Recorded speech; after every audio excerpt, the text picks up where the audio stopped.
Hey guys, my name is Niranda and this is my very first video. Ngasigi video sida aina Manipurgi hoji khwaidagi fauriba khwaidagi masak phajaba dressing style da khwaidagi top oriba actress Soma Laisram aigina personal favorite no magi all Instagram picture khara recreate tawjabane do aigi sum khangna chanaba mi khara haitare moina aije Soma haiphet male ka haiba koda da mal no de ju khangde ado kai bawa male habado aina check tawningbagi sigi video se semjagi bane ado mayamna yengbiraga kayamuk yamna manbage habado rating pibiro out of 5 out of 10 out of 100 orazu do tardi let's start kwaidagi first photo je si photos ine si photos ida somana bindi imna me blue color gi bindi ama adom aina number bindi duna khara chawe mai jina khara pi e duga ma samje haipet curl tawe ado ai curl ti to hodre duga mana shirt blue ga red ka langba shirt am litle do ai ki leitabagi ai red color ki shirt am litlaga namgre nu mayamna regretted ogara picture do yek biraga kyamuk yan manabage habdo yek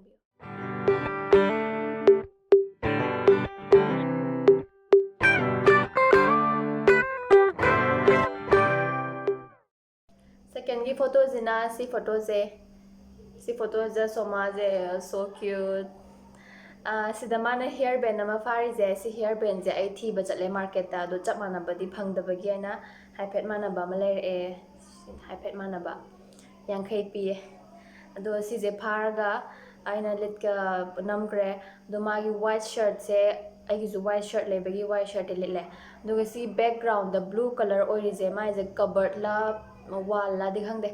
do ai blue color ai wall di blue color oi tabagi aina blanket blue color ama le aduna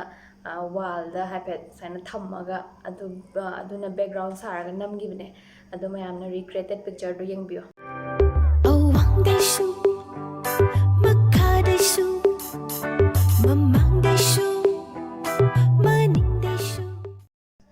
mathangi photos ina si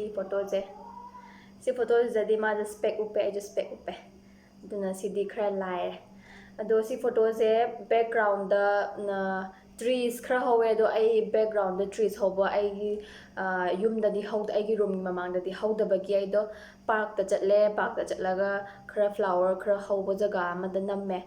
aduga sigi cup se ai gi black color gi cup laite bagi ado ai leidre aduga ai orange color gi cup ama lei adu use tore aduga shirt su ai white shirt lebagi use tore aduga adum namgre mayam yengbiyo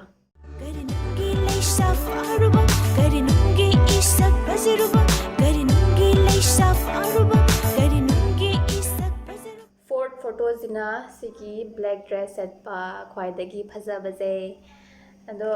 Somadi model nina madi smaina post torazu smaina torazu loi phajai ado yeng da diam like do man bado aina toba kan di sungta tawya de smaina tawya de degi mai di khutsu khras makhut se khra par khra sang ai di iten telaga ado taw soya de degi makhong ju madi smaina phajana lepe ai di tawya de ado hanjan namma kan da haiphet mana ba matare do man lik ama series si lik ju ai ju laite lik duga mai bell ama phaize bell ji den haiphet mana bana yellow color oiba kano ma ben haitare adu ben gumbam na ije phare bell sanaba aduga sigi ju park ta chatlaga trees khara hopa jaga ma do portrait mode ta blur thamaga kape ado siju manbra do yengbiyo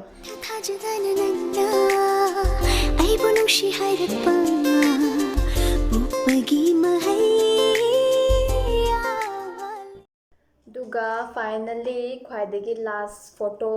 jina sigi photo jine sigi collage haitare ko photo ani join toraga si photo je somaje am post ai kamai hai dono khangde ado mana sida gari ma series asi chamana ba gari di ai leite ai white color gi gari ma lai adu sire duga sam jo aina curl tawre aiju sam curl taw ba khara pam jai du kan curl tawre aduga ma